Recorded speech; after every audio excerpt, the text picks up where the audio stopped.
ఏపీలో షర్మిల అనుకున్నది సాధించగలిగారా? కాంగ్రెస్ పార్టీకి మెరుగైన స్థితిని తీసుకురాగలిగారా అంటే మొదటి దానికి సంతృప్తికరమైన సమాధానం వస్తుంది.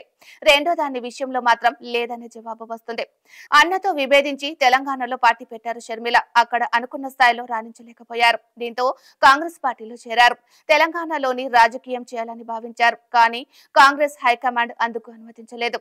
ఏపీ పగ్గాలు అప్పగించారు. అయితే అక్కడ కాంగ్రెస్ అధ్యక్ష స్థానం దక్కించుకున్న షర్మిల పార్టీ బలోపేతం కంటే అన్న జగన్ పతనాన్ని ఎక్కువగా కోరుకున్నారు.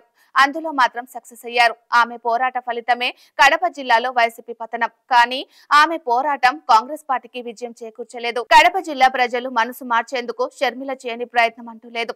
కడప ఎంపీ అభ్యర్థిగా కాంగ్రెస్ పార్టీ నుంచి పోటీ చేసిన ఆమె జిల్లా ప్రజలకు ఎన్నో రకాలుగా వినతులు ఇచ్చారు. ఆ మహానేత బిడ్డగా కొంగు చాచి అడుగుతున్నాను, ఓటు వేయండి అని కోరారు. ఆమె తరపున వివేక భార్య కుమార్తె సైతం ప్రచారం చేశారు. వివేకానంద రెడ్డిని హత్య చేసిన వారికి అండగా నిలబడతారో, బాధితులకు అండగా నిలబడతారో తేల్చుకోవాలని జిల్లా ప్రజలను కోరారు. అయితే ప్రజలు మాత్రం ఆమె మాటను విశ్వసించారు. కానీ ఆమెను ఆదరించలేదు. కూటమి వైపు మొగ్గు చూపారు. అసెంబ్లీ ఎన్నికల్లో తమ ప్రభావాన్ని చూపారు. 10 సీట్లకు గాను 7 చోట్ల కూటమి అభ్యర్థులను గెలిపించారు. కానీ పార్లమెంటు స్థానానికి వచ్చేసరికి త్రిముఖ పోటీలో అవినాష్ రెడ్డిని గెలిపించారు. వైసీపీ అసెంబ్లీ అభ్యర్థులు గెలవడం ద్వారా షర్మిల లక్ష్యం నెరవేరిన ఎంపీగా అవినాష్ రెడ్డి గెలుపు మాత్రం షర్మిలకు రుచించని విషయం. అయితే ఒక జాతీయ పార్టీకి కాంగ్రెస్ లో అంతర్గత ప్రజాస్వామ్యం ఎక్కువ.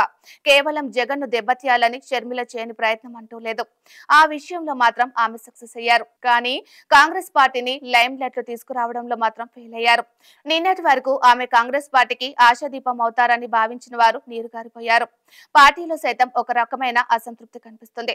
ఎన్నికల్లో టికెట్లు అమ్ముకున్నారన్న ఆరోపణ ఇప్పుడు బయటకు వచ్చింది. విజయవాడ పార్లమెంటు స్థానం నుంచి పోటీ చేయాలనుకున్న సుంకర పద్మశ్రీ తాజాగా మీడియా ముందుకు వచ్చారు. షర్మిలపై ఆరోపణలు చేశారు. ఆమెతో కాంగ్రెస్ పార్టీకి ఎటువంటి లాభం లేదని, టికెట్లు సైతం అమ్ముకున్నారని ఆరోపించారు.